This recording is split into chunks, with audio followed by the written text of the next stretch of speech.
연말을 맞아 그럴듯한 이메일이나 전화로 개인정보를 빼돌리는 사기 범죄가 기승을 부리고 있습니다. 한국 정부가 북한 내 대규모 유엔군 유해 매장지 정보를 입수하고 한국군 유해도 묻혀있다는 증언을 확보했습니다. 아마존과 타겟 등 대형 유통업체들이 물에 불리는 어린이 장난감, 일명 개구리 알의 판매를 규제하기로 했습니다. 65세 이상 5명 중 1명이 일을 하고 있는 것으로 조사됐습니다. 35년 전보다 2배 가까이 늘어났습니다.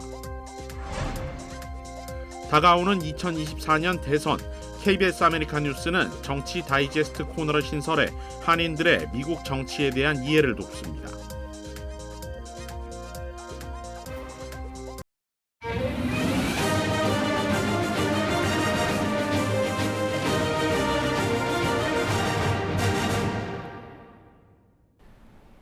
시청자 여러분 안녕하십니까? KBS 아메리카 뉴스입니다. 연말을 맞아 그럴듯한 이메일이나 전화로 개인정보를 빼돌리는 사기 범죄가 또다시 증가세를 보이고 있습니다.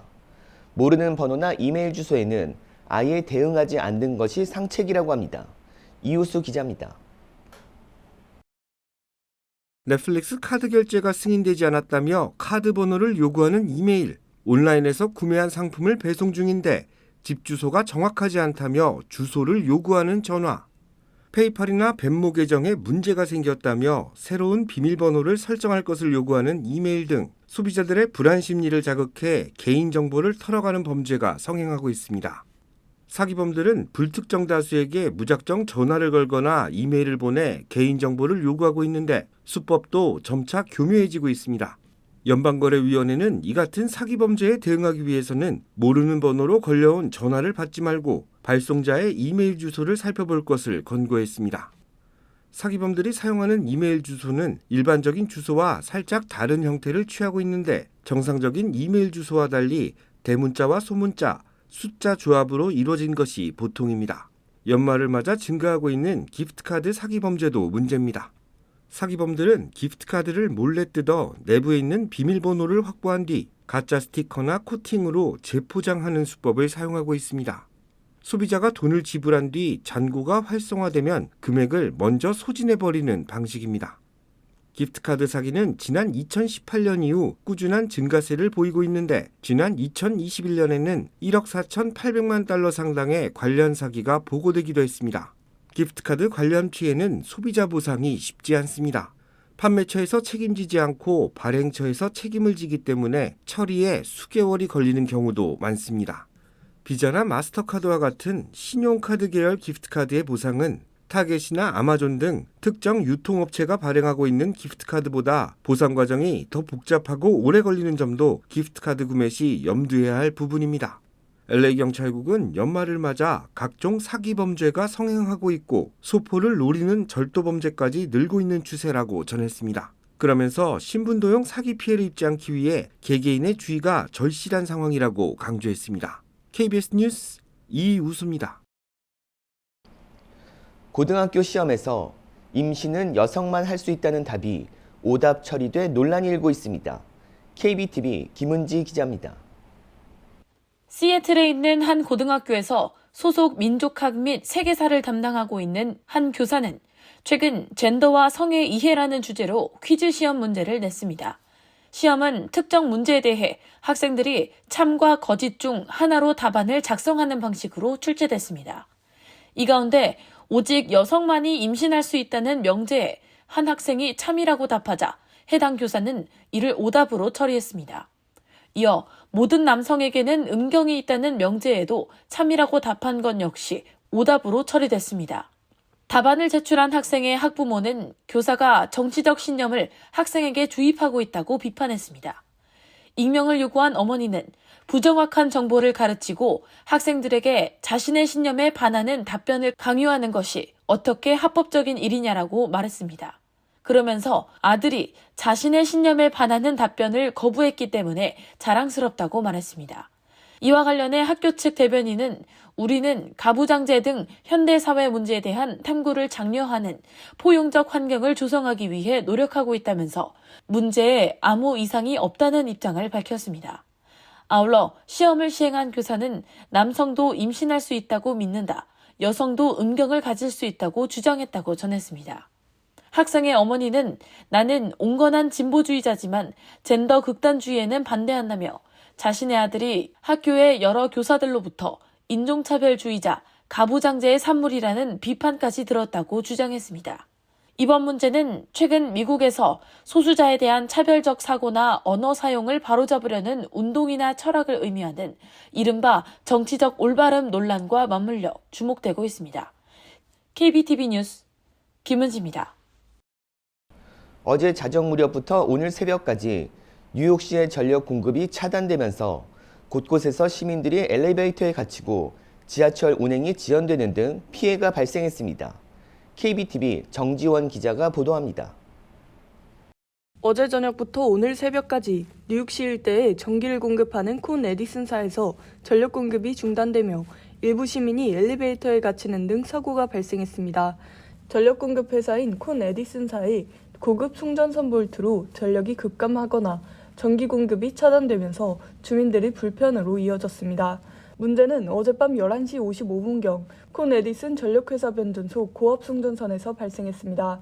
이번 정전 사태로 인해 웨그먼스 브루클린 지점 경비원이 1시간가량 엘리베이터에 갇히는 등 엘리베이터에 갇히는 사고가 10건 이상 발생했으며 이들은 현장에 출동한 뉴욕시 소방국에 의해 구조됐습니다. 그랜드 센트럴 터미널의 엘리베이터와 에스컬레이터 역시 정전으로 인해 자정 무렵부터 모든 서비스가 중단됐으며 오늘 새벽 3시 30분경부터 다시 정상 가동되기 시작했습니다. MTA 측은 178개의 엘리베이터와 에스컬레이터가 영향을 받았으며 대중교통 시스템 내에서 엘리베이터에 갇히는 사건은 2건이 발생했다고 전했습니다. 정전 사태로 인해 오늘 새벽 뉴욕시 지하철 4호선과 6호선이 지연 사태를 겪어야 했습니다. 매트 캐스케 콘 에디슨 뉴욕 사장은 이번 사태가 장비 간의 합선으로 인해 발생했으며 이로 인해 큰 섬광이 일어났고 그 뒤 전압이 크게 떨어지며 전력 공급 약화 또는 정전으로 이어졌다고 설명했습니다.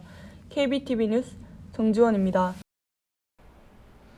한국 정부가 북한 내 대규모 유엔군 유해 매장지 정보를 입수하고 국군 유해도 묻혀 있다는 증언을 확보했습니다. 유호윤 기자가 보도합니다.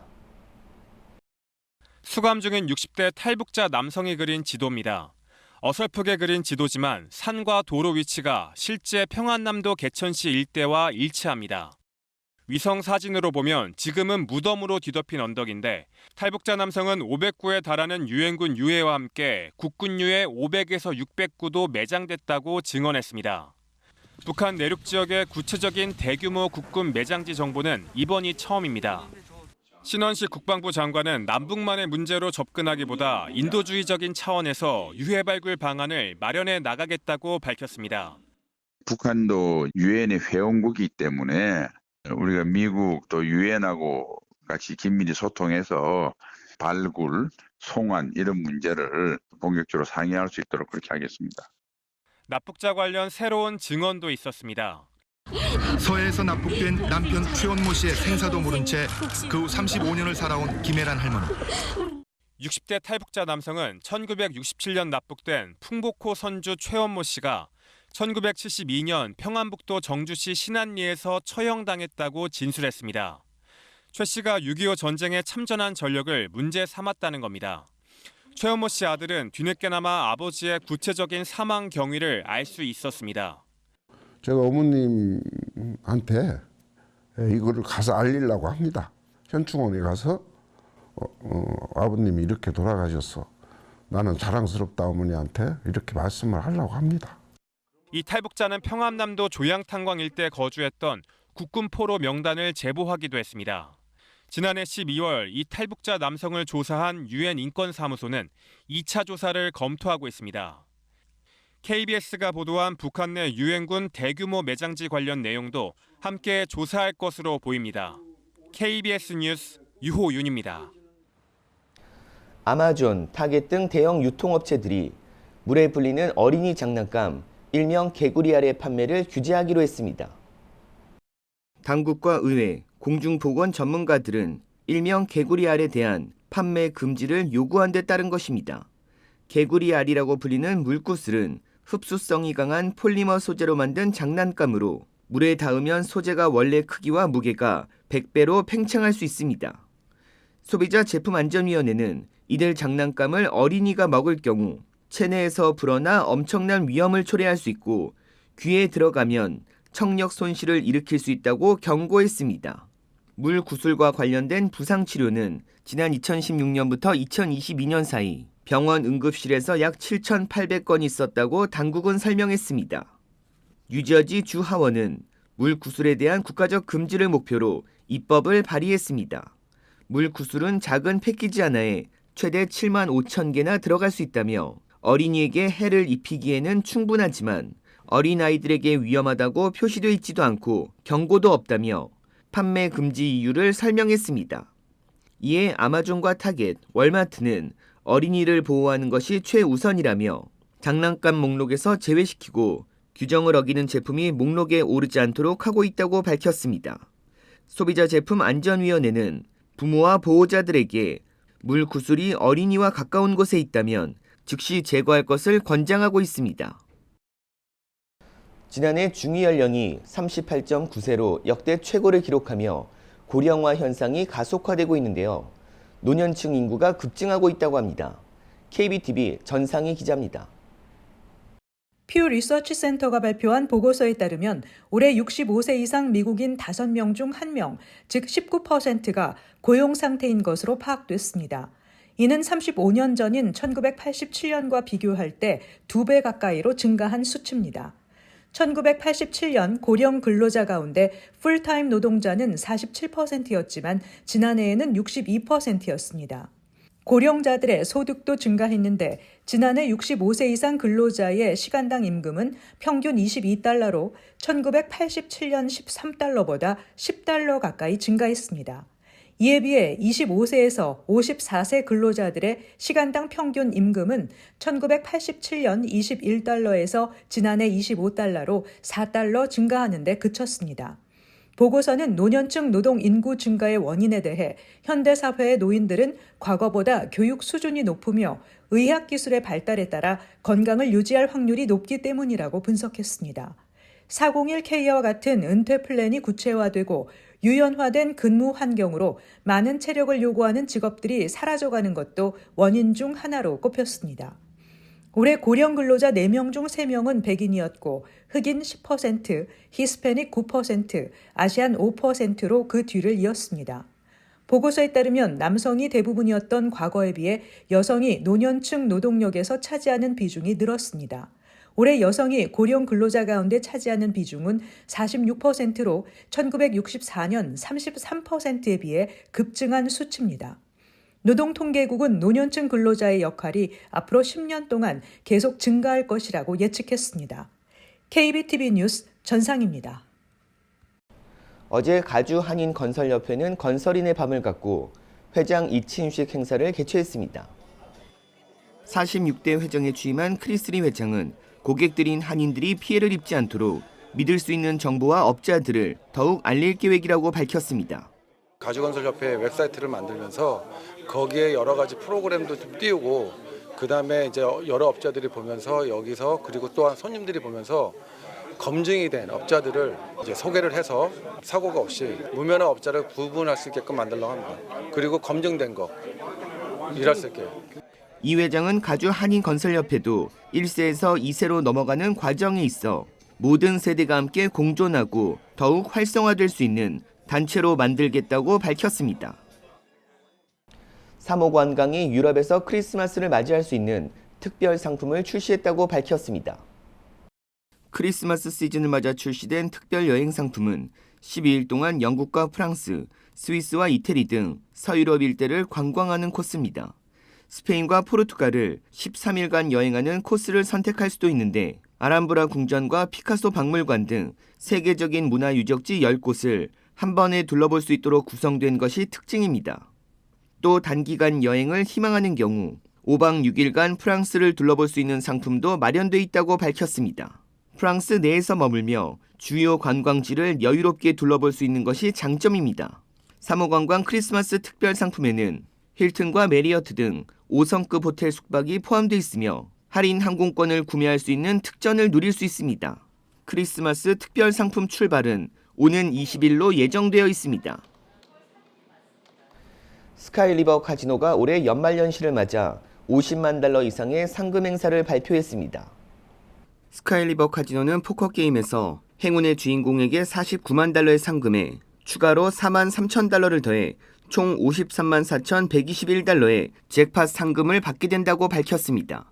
이 상금은 스카이리버 카지노에서 100만 달러가 넘는 잭팟을 터뜨린 데 이어 최근 들어 가장 큰 상금액이라고 설명했습니다. 올해 들어 스카이리버에서 잭팟 상금으로 지불된 총 금액은 420만 달러가 넘습니다. KBS 아메리카는 2024년 미국 선거를 앞두고 김동석 미주한인 유권자연대 대표와 함께 한인들의 미국 정치에 대한 이해를 돕기 위한 코너를 신설했습니다. 2024년 선거 기획, 미국 정치 다이제스트 윤범수 기자입니다.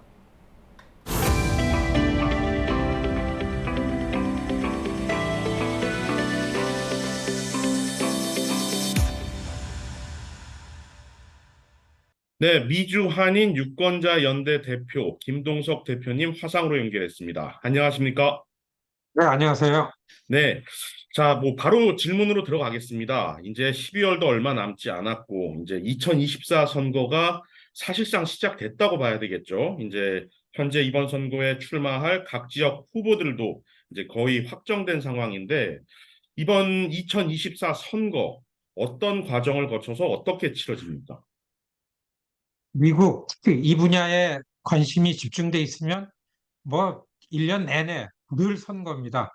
트럼프 대통령이 지난해 중간선거 끝나자마자 다시 출마하겠다 선언했어요. 네. 그리고 올해 들어가지고 4월 20일경에 바이든 대통령, 그건 자동이죠. 미국은 현직이 재선은 그냥 자동으로 나가니까.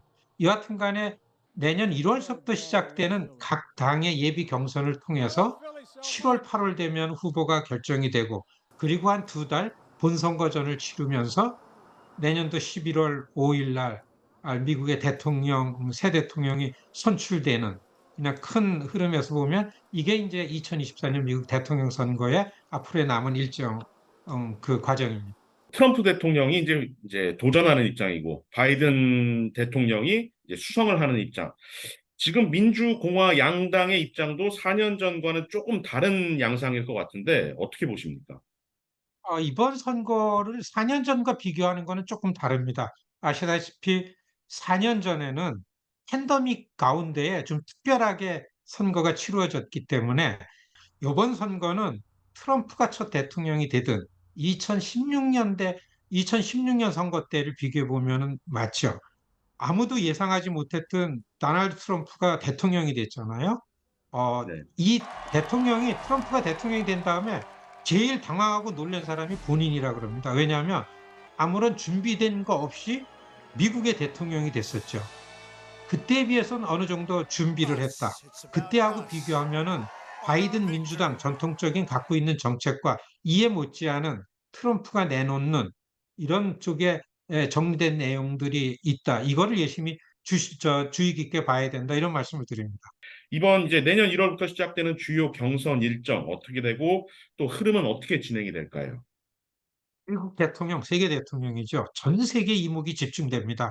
본격적으로 시작되는 거는 대개 1월 달에 시작되는 당대회죠. 커커스라 그럽니다. 네. 당의 중심 인물들이 모여가지고 자기 당 후보를 우선 내놓는 게 시작입니다. 1월 15일 아이오와 커커스고 그 다음에 일주일 후에 뉴햄프셔에서 1월 23일 뉴햄프셔에서 그건 이제 프라이머리 그 유권자들 표를 통해 가지고 프라이머리가 진행되고 그 다음에 서쪽에 있는 네바다로 갑니다. 경선을 거치고 양 후보가 거의 3월 달이면 확정이 된다 하더라도 당에서 공식적으로 내놓는 거는 7월 12일부터 그 위스콘신 밀워키에서 공화당의 전당대회가 있고 그다음에 8월 19일부터는 시카고에서 민주당 전당대회 요게 8월 중순에 끝나면은 나머지 11월 5일까지 만 2달 동안 양당이 이제 본선거에 선거 운동을 하게 되는 거죠. 이게 내년도 선거의 일정입니다. 2024 선거가 미국의 또 다른 4년을 결정짓는 중요한 선거다. 당연히 우리 한인들의 관심도 높겠죠. 그렇다면 우리 한인들이 지켜봐야 할 이번 선거의 관전 포인트 어떤 것들이 있을까요? 지금처럼 미국에 사는 이민자 소수계들한테 중요한 시점이 없었다. 대통령 선거에 지금 새로운 미국의 방향이 만들어집니다. 앞으로 나갈 건가 아니면 정체되고 뒤로 갈 건가.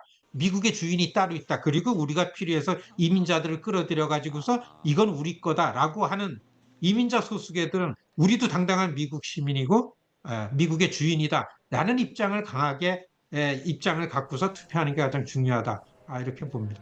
이번 2024 선거는 각 지역사회 선출직도 뽑는 선거지 않습니까? 그렇다면 우리 한인 유권자들이 이런 대선만이 아닌 여러 이 선거 전체에 참여하는 자세나 뭐 대책 어떤 것들이 있어야 된다고 보십니까? 중요한 건 유권자가 좀 많아야 되죠. 유권자 등록이 매우 중요하고 두 번째는 사실 선거에 대한 관심을 높이고 한인, LA, 뉴욕 중심으로 되어 있는 한인이라는 공동체 사회, 집단사, 이민자 집단사회가 선거에 대한 관심이 높고 열기가 있어야 됩니다. 핵심은 우리에 맞게 우리를 위해서 일하는 정치인들, 가장 가깝게는 한인 정치인들에 대한 적극적인 후원 같은 것들이 가장 눈에 보이게 드러나야 된다. 이게 가장 중요하다고 볼 수 있겠고요. 반복해서 강조하지만은 지금 아주 미국이 소수계, 이민자, 그리고 사회 정치적으로 약자들에게 정말 참정권을 행사하면서 우리들의 입장을 내보이고 지켜나가는 데 매우 중요하다. 한 표 한 표. 이렇기 때문에 그 어느 때보다도 굉장히 의미가 있는 그런 선거다. 이렇게 설명합니다. 오늘 나와주셔서 감사합니다. 네, 고맙습니다.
KBS 아메리카 뉴스 마칩니다.